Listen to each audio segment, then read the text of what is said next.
Et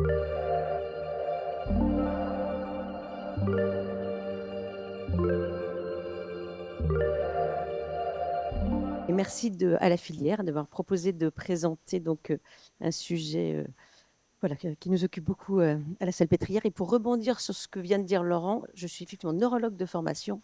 J'ai fait mon internat à Paris, mon clinique à la Salpêtrière. Et avant d'arriver en génétique, je pense que je savais à peine ce qu'était un trouble du neurodéveloppement et une déficience intellectuelle. C'est vrai qu'on est très mal formés, les neurologues, sur ce sujet.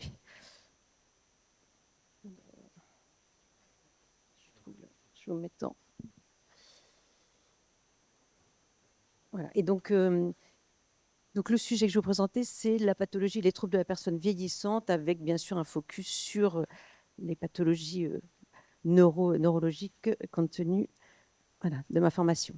Donc, comme disait Laurent, hein, on a une consultation de déficience intellectuelle de l'adulte qui est depuis maintenant près de 20 ans à la Salpêtrière, avec une file active d'à peu près 1000 patients, dont à peu près la moitié sont des patients nouveaux par an, hein, avec, comme disait Laurent, les objectifs de diagnostic de prise en charge. Et ce qui nous intéresse aujourd'hui, hein, c'est l'évolution naturelle de ces pathologies, la trajectoire développementale, le phénotype à l'âge adulte qui va permettre voilà, de guider la prise en charge, de dépister des complications et des surhandicaps. Alors, on la faisait à 2 au début. Donc, je l'ai faite avec Isabelle Marais, avec Aurélia Jacquette, avec Sandra Wallen, avec Solveig Ed. Et puis, malheureusement, on est tellement sollicité maintenant que cette consultation en binôme, eh ben, on l'a fait chacune séparément, en ayant des échanges, bien sûr, mais sinon, on fait le relais de beaucoup d'hôpitaux pédiatriques. Et du coup, on n'aurait pas la possibilité de voir autant de patients. Et donc, elle était effectivement en binôme au début, mais ça nous a permis d'échanger des compétences et de se former. Et maintenant, on l'a fait séparément. Juste dans le cadre de cette consultation, hein, avec l'avènement des dernières techniques de séquençage à haut débit, en particulier du géome Sequoia, on fait aussi de la réévaluation diagnostique à l'âge adulte, hein, puisqu'ils n'ont pas tous des diagnostics. Et effectivement, de temps en temps, c'est des sœurs qui vont venir avec leur frère en consultation, qui ont un projet parental, qui veulent savoir si aujourd'hui, avec ces nouvelles techniques, on peut avoir un diagnostic chez leur frère, par exemple, pour une maladie liée à l'X, où elles auraient un risque du coup de transmission. Et donc, on a à peu près 39% de diagnostic hein, chez cette cohorte adulte, en sachant que c'est souvent des patients qui ont eu en séquentiel un XFRA, une ACPA et des gènes ciblés. Donc on est un peu en dessous de ce qui est publié aujourd'hui, puisque c'est à peu près 50% de diagnostic avec les nouvelles techniques dans la déficience intellectuelle de l'adulte, mais pour des patients qui seraient un peu vierges de toute exploration. Donc pour en venir au vif du sujet d'aujourd'hui, c'est l'évolution hein, de ces patients avec troubles du neurodéveloppement à l'âge adulte et les complications à l'âge adulte, en particulier neurologiques. Et donc il y a beaucoup de littérature, hein, je vous en ai mis quelques-unes de ces 2 dernières années, sur ces gènes du neurodéveloppement qui vont évoluer, alors pas tous hein, heureusement, vers des pathologies neurodégénératives à l'âge adulte, avec beaucoup de syndromes du coup neurologiques, neurodégénératifs à l'âge adulte. Et donc il y a toute une littérature voilà, récente, et c'est important de le savoir pour nos collègues pédiatres, de pouvoir savoir quelle va être la trajectoire développementale, l'évolution naturelle de ces pathologies, et de pouvoir dire, quand on fait un diagnostic, comment ça va éventuellement évoluer. Alors, on connaissait bien hein, pour la trisomie 21 avec le risque de maladie d'Alzheimer, pour voilà, la délétion veine de Q11 et le risque de syndrome extrapyramidal, mais on décrit de plus en plus de gènes du neurodéveloppement avec des aggravations neurodégénératives. Je vais vous faire juste un exemple, parce que sinon, je ne vais pas vous faire une liste de tous les gènes, ça serait un peu fastidieux. Donc, un exemple de gènes avec un syndrome neurologique à l'âge adulte. Donc, ça, c'est d'autres papiers hein, avec, pareil, des gènes de neurodéveloppement qui donnent des pathologies neurodégénératives à l'âge adulte. C'est un papier de 2022. Un autre qui focus plus sur les syndromes parkinsoniens à l'âge adulte, comme on voit dans la délétion 22q11 et dans plein d'autres gènes. Et donc, si je reviens sur ces pathologies du neurodéveloppement qui vont s'aggraver sur un mode extrapyramidal à l'âge adulte, alors je me suis un peu focusée aussi sur les gènes pour lesquels on avait soit un travail collaboratif en cours au sein soit de plusieurs centres, soit au sein de la filière, pour que vous puissiez éventuellement vous rattacher à ces projets. Donc, il y a un travail vous connaissez hein, le gène WDR45 qui est sur le chromosome X et qui donne donc une déficience intellectuelle, un trouble du neurodéveloppement chez les enfants et qui malheureusement va évoluer à l'âge adulte, jeune, hein, avec apparition de syndromes extrapyramidaux très sévères. Je vous ai mis un exemple là d'une petite patiente que je suivais qui est malheureusement décédée aujourd'hui, qui avait un syndrome akinétorigide, un parkinsonien très sévère, qui ne répond pas bien à l'évodopa, avec des anomalies spécifiques. Hein, on fait le diagnostic sur l'IRM cérébral. Et donc, il y a un projet actuellement avec l'équipe de Rennes, avec Laurent et Audrey, et l'équipe de Cyril Goiset à Bordeaux, de colliger ces cas. Un autre, donc délétion d'occurrence, on en a parlé beaucoup aujourd'hui, mais juste parce qu'on a un petit projet financé, donc, financé par la filière Andirard. Donc, dans la délétion d'occurrence, il y a des aggravations sur un mode extra-pyramidal aussi, avec des syndromes parkinsoniens qui vont apparaître chez l'adulte jeune, des troubles psychiatriques dont vous a parlé Boris Chaumette. Et donc, on a eu un financement par Andi pour évaluer juste les prescriptions, quelles sont les habitudes de prescription au sein de notre filière, des antiparkinsoniens et des psychotropes chez ces patients. Et le projet a été sélectionné comme projet pilote par la BNDMR, enfin pour le module traitement, le set data minimum traitement de Bamara, puisqu'on rentre tous nos patients dans Bamara, voilà, pour essayer de faire qu'on puisse avoir un peu les habitudes de prescription de chacun de nous sur ces antiparkinsoniens et les psychotropes qu'on prescrit dans les 22 Q11. Il y a Caroline Demilly qui va être intéressée pour participer. J'en ai vaguement parlé à Boris Chaumette, mais on devait se revoir pour en reparler. Et donc, si d'autres centres sont intéressés, voilà, c'est avec grand plaisir qu'on puisse... voilà, je ne suis pas sûre qu'on puisse faire beaucoup de statistiques et d'études sur Bamara, mais on peut peut-être essayer. Voilà. Au dernier congrès à l'ERN Ithaca à Lisbonne, il y a un de nos collègues danois, Alain Bayat, qui a fait un appel à collaboration. Je vous le redis juste là parce que l'appel à collaboration se termine fin juin prochain. Il a fait une présentation sur 154 adultes avec KBG syndrome. Hein. Il y a des variants en CARD11. Il en a à peu près plus de 50 qui suivent. Et puis il a fait une revue de la littérature. Et il y a une aggravation neurodégénérative chez ces patients assez précoce, juste après 50 ans, avec des cas de démence d'Alzheimer, de Parkinson, et puis d'autres, des pathologies aortiques. C'est important de connaître aussi s'il n'y a pas des comorbidités ou des complications fréquentes hein, dans ces troubles du neurodéveloppement. Il y a des coartations de l'aorte qui sont très fréquentes. Donc c'est le message qui nous a fait passer et qui nécessite donc de faire des échographies aortiques à ces patients. Donc si vous voulez collaborer, on peut encore lui envoyer des patients KBG adultes.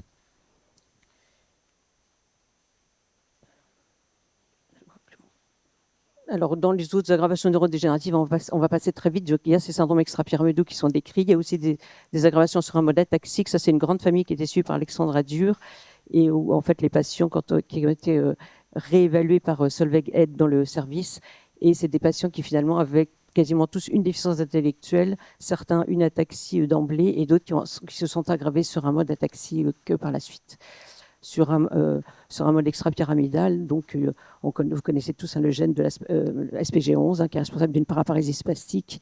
Et en fait, ce sont des patients qui ont une déficience intellectuelle et qui vont évoluer sur un plan neurodégénératif avec une paraparésie spastique et éventuellement un syndrome parkinsonien, une démence. Donc pareil, un gène de neurodéveloppement qui va conduire à une aggravation neurodégénérative.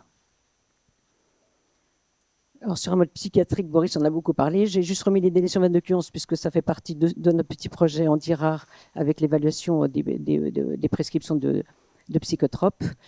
On a parlé un peu aussi, Boris en a déjà parlé, hein, des régressions catatoniques dans le syndrome de Clifton chez les patients UHMT1.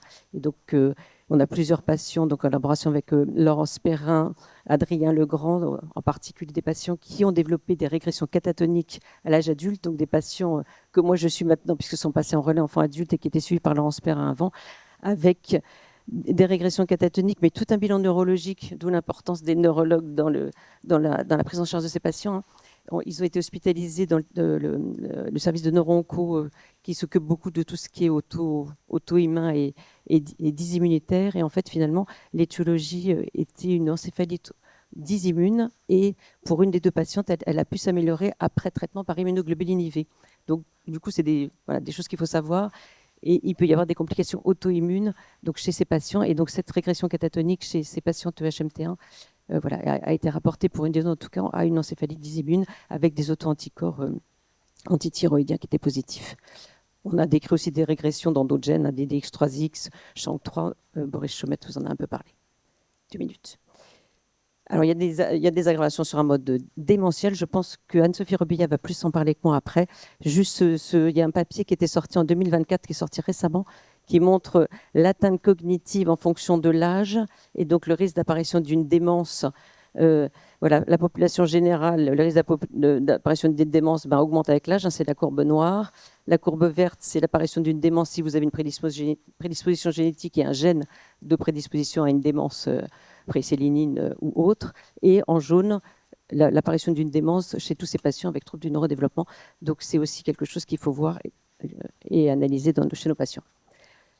Sur le vieillissement, je vais passer très vite puisque Anne-Sophie va en parler. C'est juste qu'on veut aussi regarder des indices de vieillissement chez nos patients parce que la question qu'on nous pose souvent, c'est est-ce qu'il y a un vieillissement précoce dans ces patients adultes avec troubles du neurodéveloppement. Et donc, voilà, et donc on essaie de trouver des indices, en fait des index qui nous permettent d'évaluer cette phase où on est voilà, fragile, cet indice de fragilité, mais je pense qu'Anne-Sophie vous en reparler avant d'être dépendant, et la phase qui est encore, voilà, où on peut encore agir, qui est encore réversible, où on peut faire des actions et des mesures de prévention et de prise en charge avant d'arriver au stade dépendant où voilà, l'état du patient est irréversible. Donc pour ça, Laurent en a parlé, on a donc ce projet national auquel voilà, beaucoup de centres participent, qui est un suivi de 1000 patients avec déficience intellectuelle dans le cadre du projet India, qui est coordonné par Daphné Lehal dans le service. Et on va s'intéresser spécialement aux patients très âgés, donc au-dessus de 45 ans si possible, pour avoir vraiment l'évolution naturelle de ces syndromes génétiques rares. Et puis on a une autre étude qui a été financée aussi par l'association Personnage, qui sont d'évaluer sur nos plateformes HandiConsult. On développe de plus en plus des plateformes de suivi somatique de ces patients avec handicap intellectuel ou autre, et ça permet d'évaluer sur ces plateformes les comorbidités, les facteurs de risque cardiovasculaire. Et donc on a obtenu un financement pour évaluer un peu ces comorbidités chez nos patients DI sur la plateforme HandiConsult de la SALP et celle de Villevra. Bon, je passe sur les variables qu'on va analyser, la base de données REDCap qu'on fait dans le projet India. On va regarder des données cliniques, démographiques, culturelles, sociales, enfin, etc., thérapeutiques, avec des échelles quand même, donc pour nous neurologues, des échelles qui vont permettre de caractériser donc, ces syndromes génétiques rares, syndromes neurologiques parkinsoniens avec des échelles de Parkinson, par exemple, ataxiques avec des échelles SARA, et puis, comme je vous ai dit, des échelles d'autonomie, de fragilité, d'âge physiologique par rapport à l'âge civil, et puis des biomarqueurs de neurodégénérescence et d'éventuellement pathologies immunitaires. Voilà un exemple, mais je pense qu'Anne-Sophie vous en reparler. On a d'autres projets, mais il y en a juste. Voilà, il y a juste un projet porté par Solveig d'histoire naturelle des adultes KMT2A pour lesquels elle va faire un appel à collaboration. Je passe rapidement sur ça. Et donc, j'espère que j'ai convaincu pour certains gènes, il y a vraiment un continuum entre un trouble du neurodéveloppement et une pathologie neurodégénérative à l'âge adulte. L'intérêt des consultations de neuroadultes dans les départements de génétique, je rebondis sur ce qu'a dit Laurent juste avant. Donc, de bien décrire l'histoire naturelle de ces syndromes, de caractériser le phénotype à l'âge adulte et d'évaluer s'il y a un vieillissement précoce dans ces syndromes, ce qui va permettre d'optimiser quand même le parcours de soins de nos patients, de prévenir de certaines complications et comorbidités. Et voilà, comme vous avez vu, il y a encore beaucoup de choses à faire. Et donc, l'intérêt de collaboration au sein de notre filière, éventuellement au sein de l'ERN Ithaca, il y a un groupe Aging. Et puis, on a monté donc un groupe de travail, une commission vieillissement au sein de la filière auquel je participe, Anne-Sophie Rubilia, Solveig Ed. Et donc, vous êtes les bienvenus si vous voulez nous rejoindre dans la commission vieillissement. Je vous remercie. Merci.